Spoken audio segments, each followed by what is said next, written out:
Okey, ada satu cerita ni. Ada seorang usahawan, nama dia adalah Ali Old Money. Bukan nama sebenar. Dia pernah kerja 24 jam sehari, tapi sales dia masih lagi start dekat 70k sebulan. Dia sangka kalau tambah ads, tambah lagi team, sales akan naik. Tapi sebenarnya makin banyak buat, makin penat, sales kenapa tak naik-naik? Hinggalah Ali Old Money dia ubah strategi. Dia buat apa? Yang pertama, dia automatekan marketing dan follow up pelanggan sambil dia upgrade dia punya sistem marketing dan juga follow up.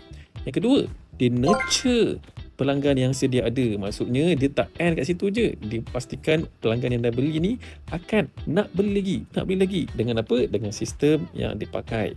Yang ketiga, dia optimize conversion sebelum tambah leads. Maksudnya sebelum nak tambah leads lagi, nak spend besar lagi, dia perbaiki lagi macam mana nak convert mereka daripada prospek kepada pembeli. Barulah sales dia berjaya pecahkan 100k sebulan and beyond.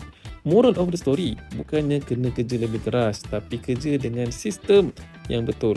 Nak jadi macam Ali Old Money, anda mesti tak nak terlepas video saya yang seterusnya, jadi tekan butang follow. Tapi kalau malas nak tunggu, pergi kat profil saya, klik link biru.